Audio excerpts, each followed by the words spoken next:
So just little updates, tomorrow we have another MCA day. And so tomorrow for us in History of the Americas will be an asynchronous day. So whatever activity we're doing today, you'll do that tomorrow.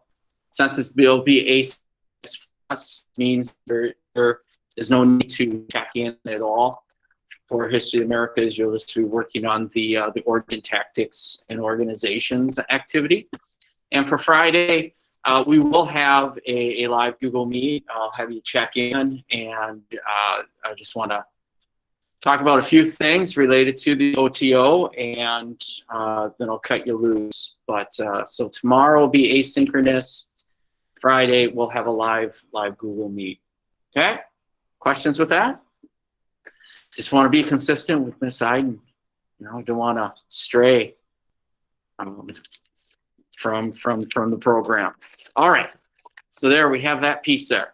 So you have past couple days you've been looking at the counterculture, the flower power movement, if we look at that. And so I just want to kind of debrief it. And so for those that are here, if we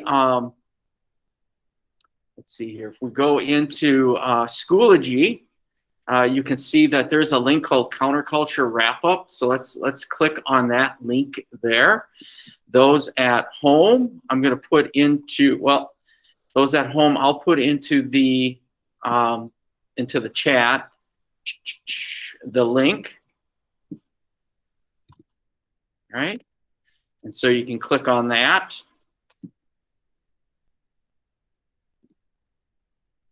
All right.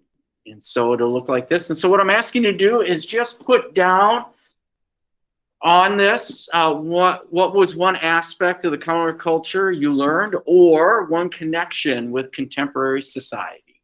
Just put a thought down there. That'll be fantastic. All right.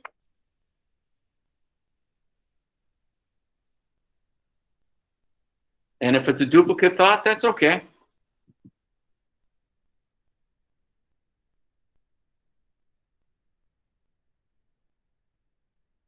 So let's take a moment here, think, reflect on it.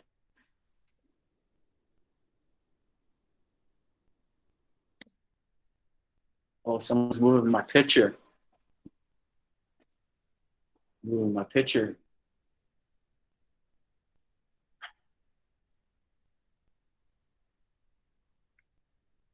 I won't call you a communist.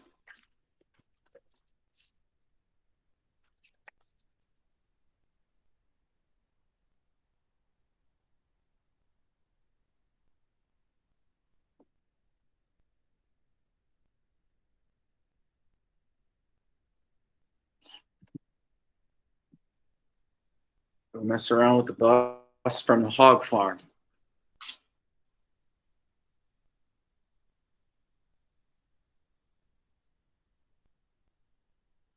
All right, let's make sure we get some. I know we have quite a few people in here, so let's take care of that business.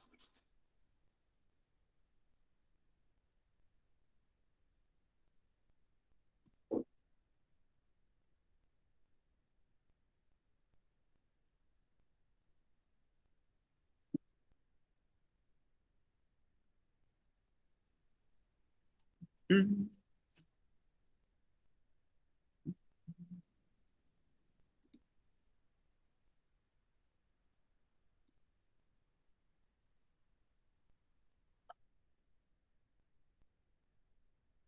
Huge cluster in San Francisco. I don't know, when we use the word cluster, that's sometimes not necessarily a positive thing. All right. Protest, individuality, connections to today, vegetarian. Okay. Making music more important in the lives. Absolutely. Create new forms, simple life.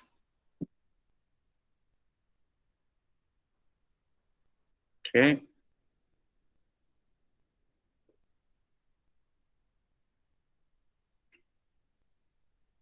All right. Okay, let's see if we get a few more connections here.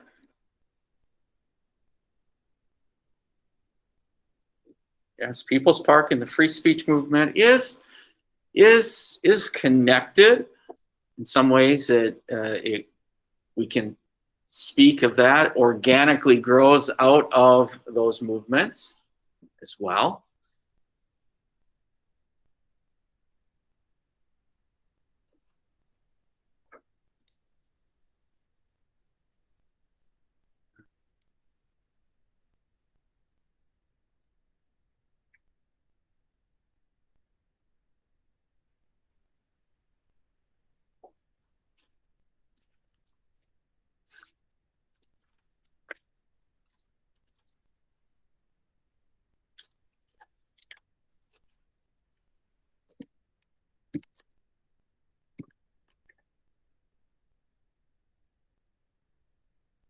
All right, we'll come together in about a minute.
Okay, so let's just bring it together here. I think you again, thanks for putting information down on this Jamboard. So I appreciate that. Thank you for doing it.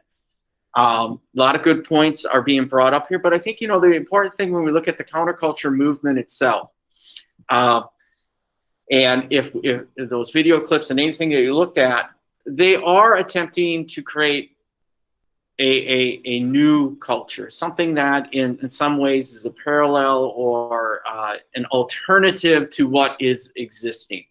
And so yesterday I had Setsa ask, you know, is this a revolutionary type movement?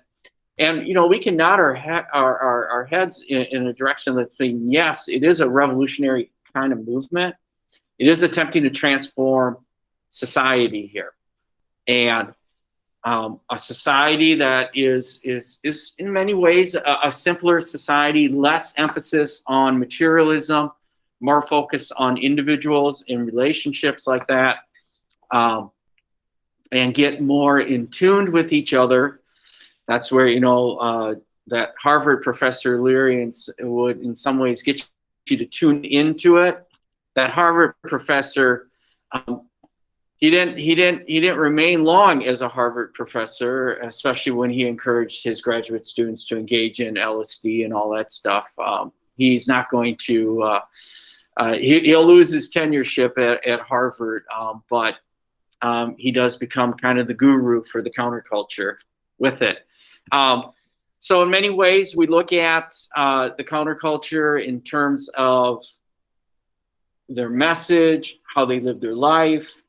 But when we look at their sustainability, the counterculture are they able to sustain themselves? Are they able to sustain their message? When we talk about movements, are they able to sustain themselves? What do we think on that?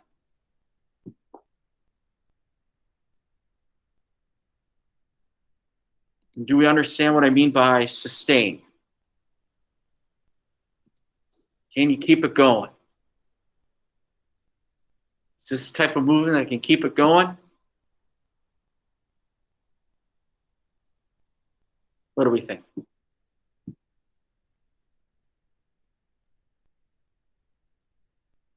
Kind of ties in with that one connection with contemporary society. Can it keep it going? Did a lot of people engage in the counterculture? You did. You did have a lot of people, probably a lot of youth, engaged in the counterculture. Maybe some of those older beats or people that have been part of the beat generation just folded into the counterculture. So there were large numbers of it. And so when we sustain it, we look at being brought into the 70s and the 80s and 90s. There are some aspects of the counterculture, maybe some of the symbols that is associated with it, some of the ideas. You know, someone had mentioned about lifestyle in terms of how we eat, all that. Yeah, true, that's a connection there. But we look at, did it create an alternative society? And that's the sustainability there, and that's where we can find, you know, we could get into that historical debate on that piece there. For some of them, they liked it at that moment, but then they shifted and realized, you know, perhaps maybe I need to get a more stable setting. And so some of the hippies did transform back into the mainstream society here. In the 1980s, we almost have like the polar opposite of the counterculture, where wanted a more simple life. In the 1980s, we became very materialistic. And so it seemed like that sustainability then started to wane. All right, we got that piece there. All right, any final thoughts on the hippies and the counterculture?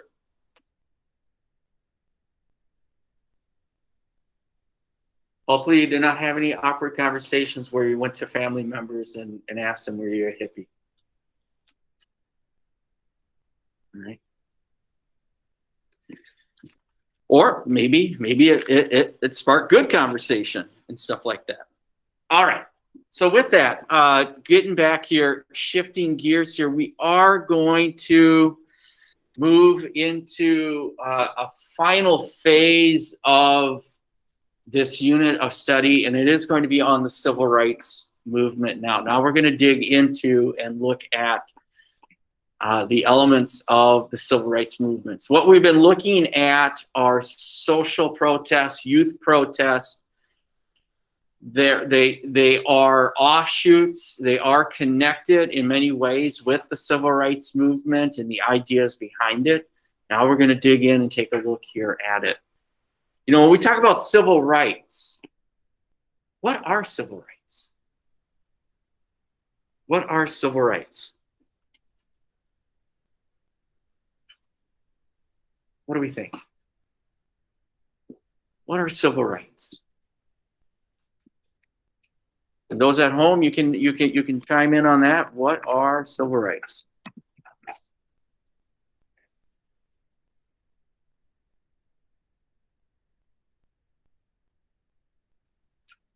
What do we think? That's 20th century. We don't need that one. There we go. What are civil rights? You know, we run around and say, I got my rights, man. At least when I used to teach 12th grade in political science, we talked about, I got my rights, man. But what are civil rights? Everyone in here has civil rights. Everyone at home, rights that are civil. Okay? But what's that mean? Rights that are civil.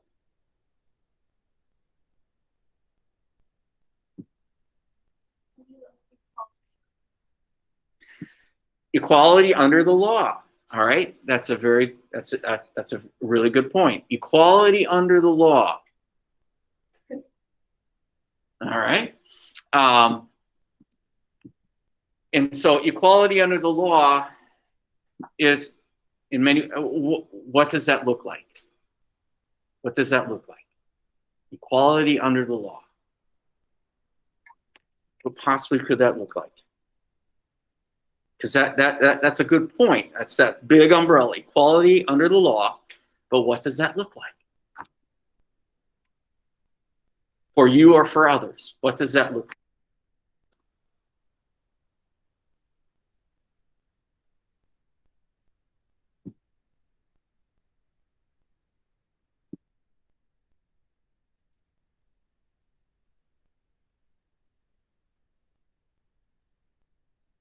Any thought?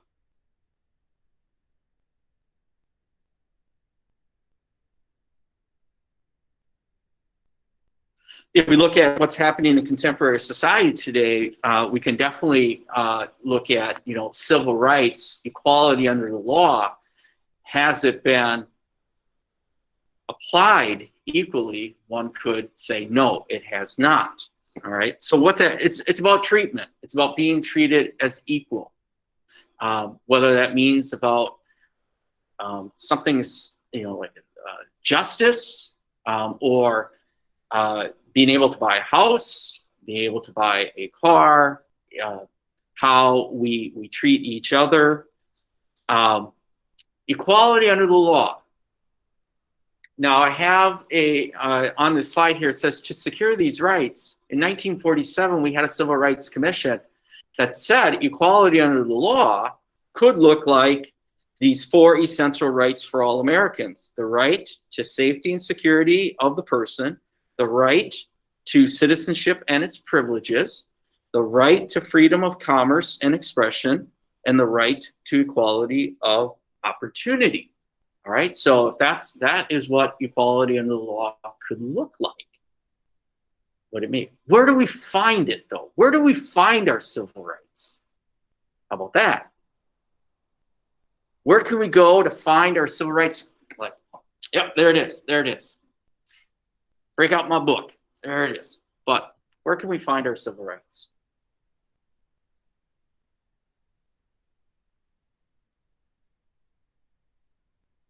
These could be important questions, because when you're a 12th grader, you are going to be required to take a citizenship test. These might find themselves on there. Where can you find your civil rights? What's that? Yeah, the Constitution. You got it, Constitution, because that's the supreme law of the land. The Constitution. Sorry, I'm getting into it now.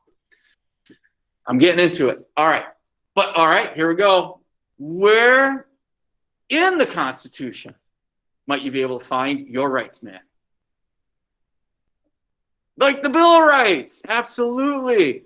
It's like we're like, Anna, you're like, Bill of Rights? Absolutely. It is. The Bill of Rights, because it's the first 10 amendments.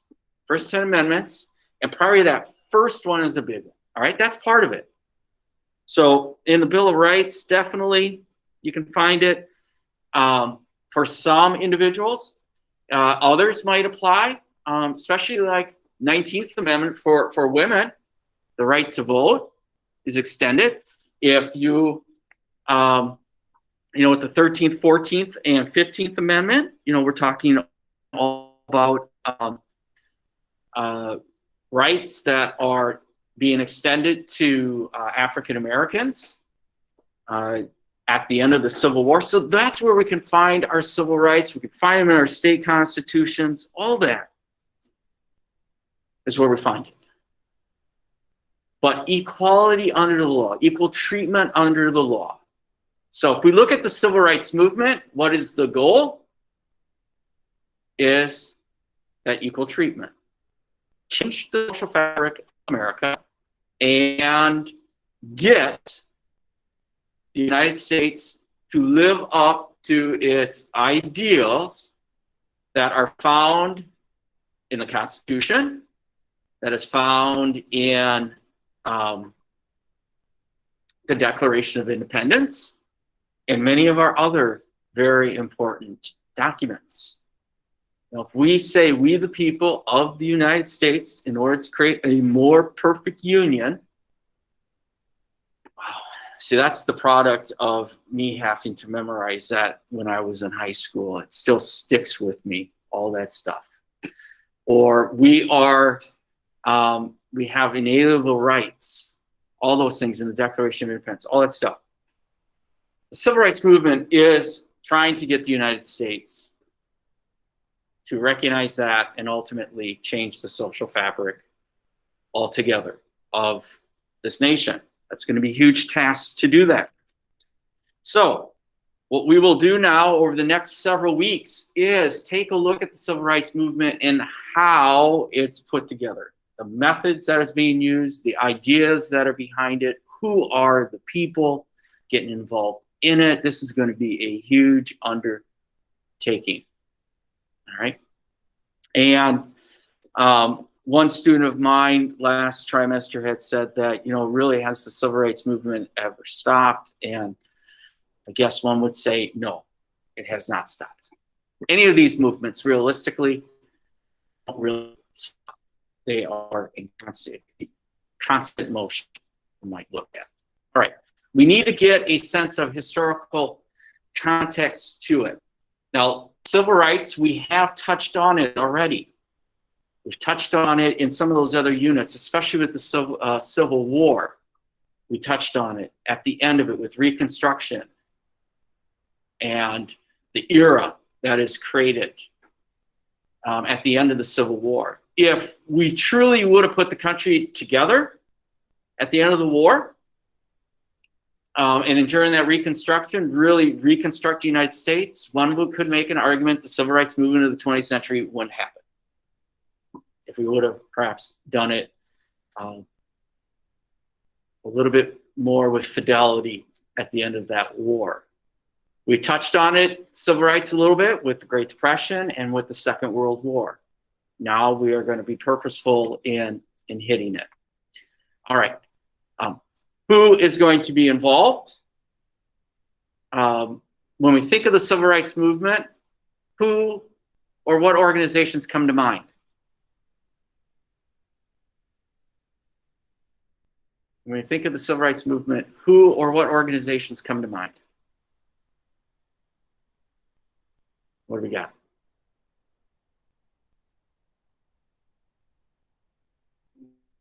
Of course, Martin Luther King Jr., which really isn't his original name. Well, Martin Luther King Jr., absolutely. We got a national holiday. All right? But this movement has to have more than just Martin Luther King Jr. So I think what we're going to find is there are a variety of individuals here. Well-known and not so well-known. In order for civil rights to really have some credible change, yes, we're going to have people like Martin Luther King Jr. We're going to have that grassroots effort. But you're also going to have some key organizations that make up that grassroots organization, like the NAACP. But you have youth organizations like SNCC, Students for Nonviolent Coordinating Committee. You have other organizations like HoA in there as well. And you'll have some everyday people that get involved. You got to have allies as well. Those from the mainstream culture need to be brought on board as well.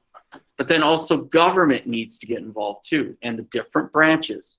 So throughout this, we'll come across, again, lots of individuals, lots of organizations, and the ways in which the government branches, as well as the state and the local level, are going to get involved to take on de facto and de jure segregation in order to get us to live up to the ideas that equal treatment under the law. All that. Big stuff. All right. To help us get a little bit of a historical context, that's what this activity is going to dig into. All right. So I got a little caught up here, and so what I want you to do is let's go to Schoology. I'm going to skip my little video clip here. We're going to go to Schoology here, and let's go open up this activity called Origins, Tactics, and Organization, the OTO. Let's do it.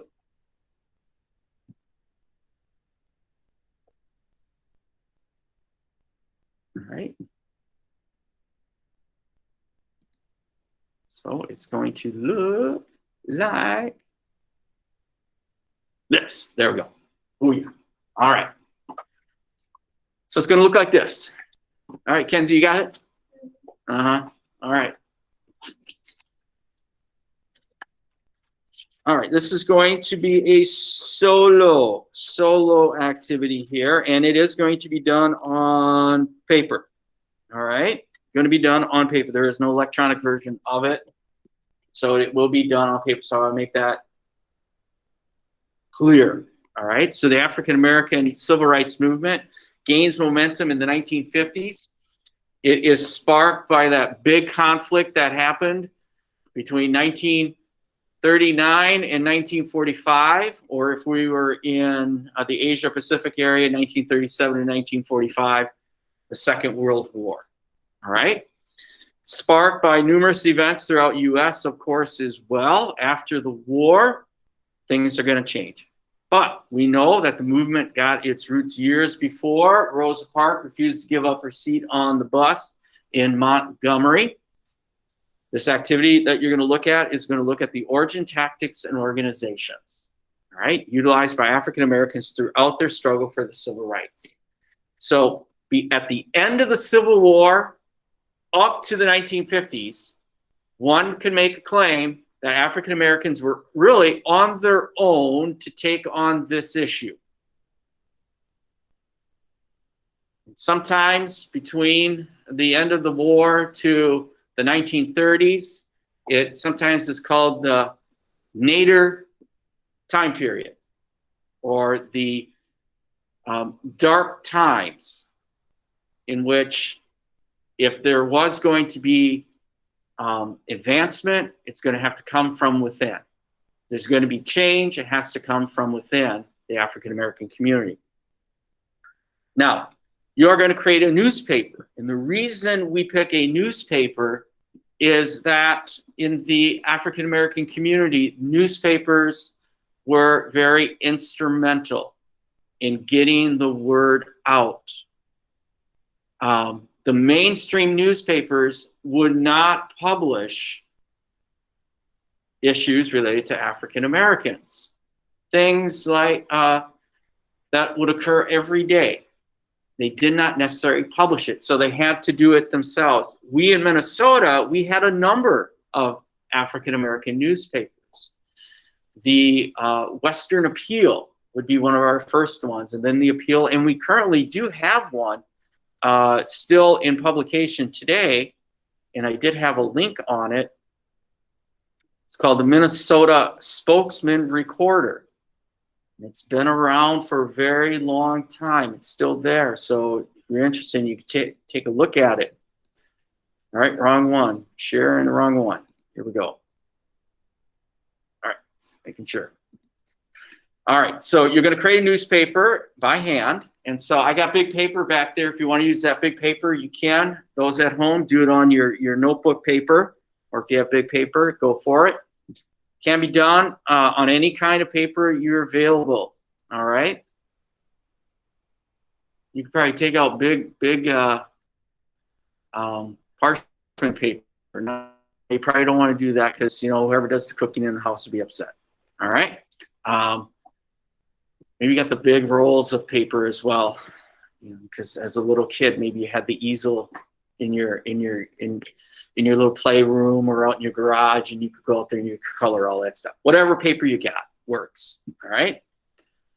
So your job is to work through the topics listed below. All right. So you can see that there are a variety of topics here, and it should look like a newspaper format. So just don't slop something down. You have an idea of what a newspaper looks like out there. So you should choose 3 topics from each categories. All right, so origins, early 1900s. Here are topics. You need to pick 3 of them. Now, some of these we have, again, come across before. All right, like Jim Crow. We've studied Jim Crow before, so maybe that's something that you want to go to. But we really didn't look at race riots. So in Chicago, 1919, race riots occur because a few African-American swimmers wanted to come to a beach, but they happened to come on the side of the beach that was designated for whites. Helps spark a riot. Now, riots usually happen because of one incident, but it builds up. It builds up as we know it. The Tulsa race riots is sometimes referred to as the destruction of Black Wall Street. All right, so you got early origins here. Tactics, all right. Newspapers, I did mention, the importance of the newspapers, but here are some big ones. The Pittsburgh Courier. If you ever watched the movie 42, ever seen the movie 42? For those who have, who's it about? Jackie Robinson. The Pittsburgh Courier was moving around with Jackie Robinson because they wanted to document his story. Of course, we got Frederick Douglass' World's Fair speech. We read that one, or you did that. Founding of HBCUs, historically black colleges and universities, and they have a new interest today. But African Americans were not necessarily allowed to go to traditional colleges. So create alternatives like Morehouse, Howard University, Tuskegee would be examples of that. The talented 10th are referring to those who have succeeded in the African American community, but now instead of enjoying and living their life out in comfort, they decided go back and help others come along. So William Du Bois fits in that category. The Niagara Movement is a precursor to the NAACP. All right, I was going to show a little video clip on that, but the Niagara Movement is starting an advocacy group. The Niagara Movement first started out as African American only group, because many felt that African Americans need to lead the charge. The NAACP at first was very integrated, still is, but some of its early leaders were white and some were skeptical of it. All right, so then you got organizations and leaders here. You got Charles Hamilton Houston. One of the main tactics, early tactics they will use is the court system. And Charles Houston is going to lead the way for the NAACP. Then you got Marcus Garvey, the UNIA organization, Black Nationalism. If we think of Malcolm X, Marcus Garvey is in many ways very similar to Malcolm X, but Marcus Garvey is in the 1920s here. All right, the UNIA is his organization. Webb Du Bois or William Du Bois, we've heard a little bit about him as well, associated with the NAACP, but he is about civil rights in general, every aspect of it. Booker T. Washington is looking for economic independence. So if we want to look at two rivals, Du Bois and Washington are rivals. You can even throw Garvey in there as well. And then you got A. Philip Randolph. He's a labor leader, right? This guy is going to be around, it seems like, forever. He's there at the March on Washington in 1963, and he does speak. All right, so there we go. Getting into it a little bit more as well. For each topic, this is what you want to deal with here. You want to focus on it. Visuals again. Let's try to get a little creative with some of the visuals to the best of your ability. I suppose since you're doing this on paper and stuff like that, if you have the ability, maybe at home, you print out something and plop it on there. All right, but hand drawn.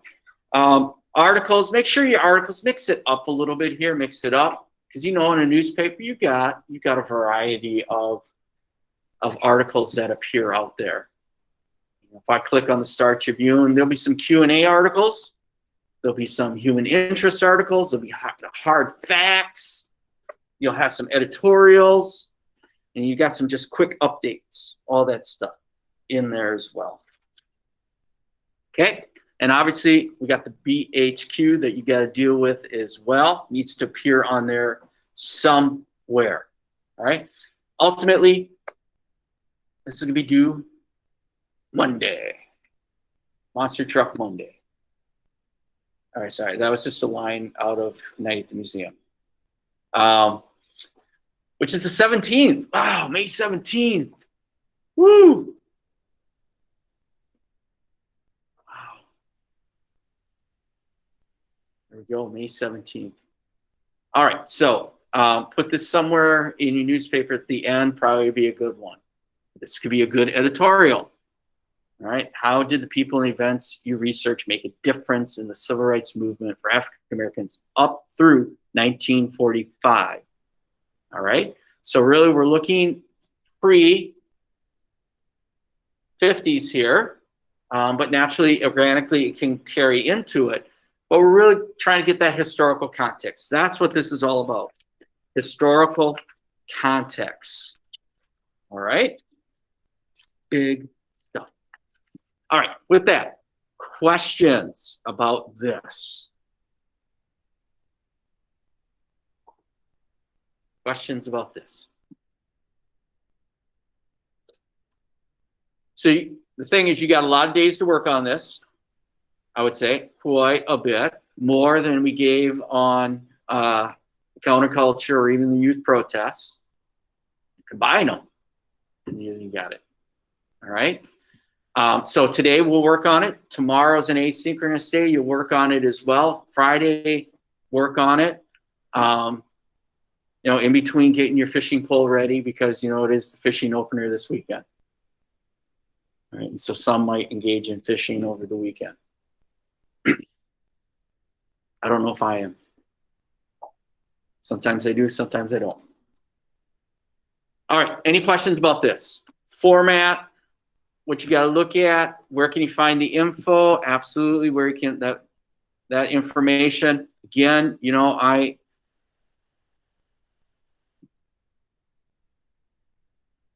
have put on here quite a few. We've got at least one attachment here that works. All right. Factors to improve. That would be a great start. Because if you blindly GTS it, it could lead you out to who knows where. All right. So that's a great start right there. Okay. Questions, comments, concerns?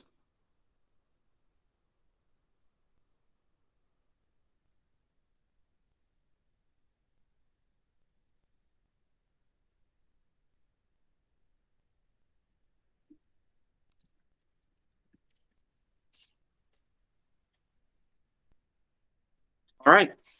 So if it doesn't look like there's any questions, those that are here, if you want, you can always grab many pieces of the big paper back there. Those at home, get yourself situated. Probably the most important thing first, like anything, is figure out your topics and then start looking for information related to your topics. Then you do your finished product. All right. I'll cut you loose. Let's work. Let's go.